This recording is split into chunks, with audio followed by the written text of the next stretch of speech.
एक होता है बिजनेस टू कस्टमर, एक होता है बिजनेस टू बिजनेस। चाइना ने दिमाग लगाया कि हमको कस्टमर जाए भाड़ में, ओप्पो वीवो ये सब अब बनवा लेती है किसी थर्ड पार्टी। तो अमेरिका का एक कंपनी कंसाइनमेंट में एक शर्त रखा था कि हम 5% से ज्यादा अगर कोई चीज टूट गया तो हम एक्सेप्ट नहीं करें। उसके बाद जापान वो अपनी कंपनी में तोड़वाया और भर के भेज दिया और फिर एक लेटर लिखा,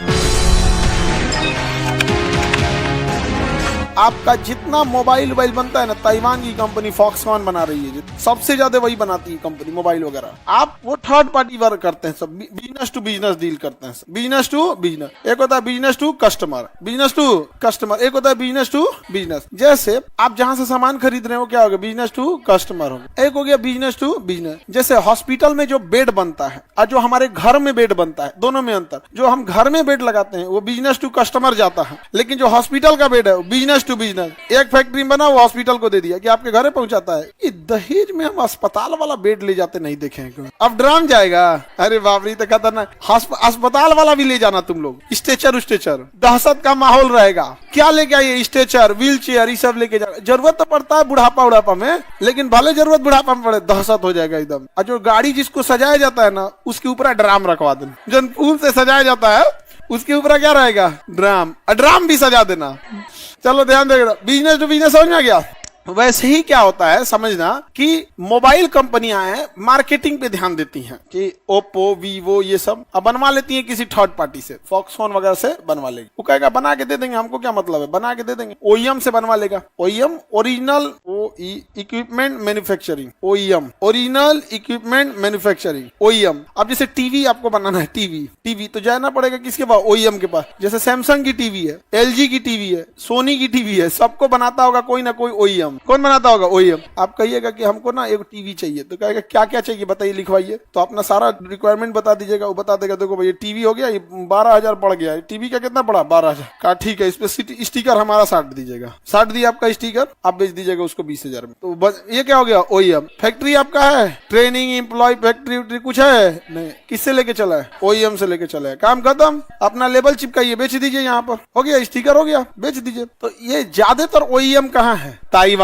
चाइना ने दिमाग लगाया कि हमको कस्टमर जाए भाड़ में, हमको कस्टमर को पकड़ना ही नहीं है, हमको बिजनेसमैन को पकड़ना है। अभी बताओ किसी बिजनेस, अभी आपको अपना तौलिया का होलसेल खोलना है, तो आप यहाँ बनवाइए कि चाइना से लेके चले, बस लेके आ जाएगा, आप दे देगा उसको, और कोई झमेला नहीं। आप पेमेंट कीजिए, आपका सामान लद के यहाँ पे पटना पहुंचा देगा, वो कोई झमेला नहीं। उसका एक डिपार्टमेंट है ट्रैकिंग का, पहुंचा कि नहीं पहुंचा, पूरा जिम्मेदारी के साथ पहुंचा देगा। अपने ऐसा कुछ नहीं, कोई सामान रिजेक्ट देगा नहीं, और रिजेक्ट दे दिया तो रिजेक्ट देता ही नहीं है, रिजेक्ट दे दिया तो वापस कर देगा। लेकिन जापान वाले अलग लेवल के होते हैं। सबसे बेहतरीन सामान कहाँ का आता है, जापान का। देखो जब बड़ा शिपमेंट लाया जाता है ना, तो उसका कंसाइनमेंट होती है, कुछ रूल रेगुलेशन होते हैं कि अगर सामान, सपोज कीजिए कोई चीज 1 लाख पीस आ रहा है, तो उसमें 1 आध तो टूट सकता ही है। अब वो किसकी गलती से, तो कई बार कंपनियां कहती हैं कि हम 10% से ज्यादा डिफेक्टेड नहीं लेंगे। तो अमेरिका का एक कंपनी जापान से सामान मंगा रहा था, क्रॉकरी, बर्तन मंगा रहा था, क्रॉकरी मंगा रहा था, लगभग 2 से 2.5 लाख क्रॉकरीज। वो ये चीनी मिट्टी के बर्तन में नहीं होते हैं क्रॉकरी। उसने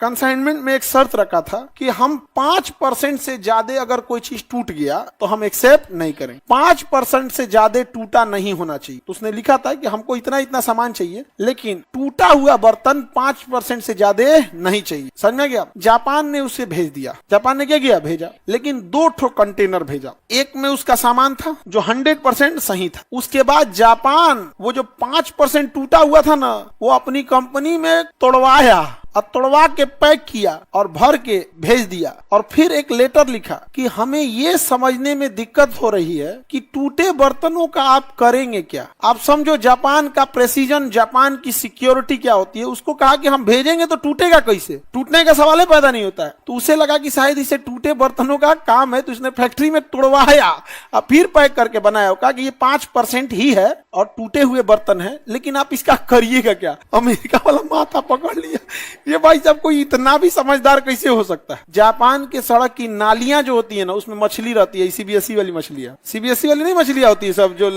हाँ कम खाती है सब, तनी देसी मछलियां को दे दो ना, तनी यहाँ पे दूसर की खा जाइए।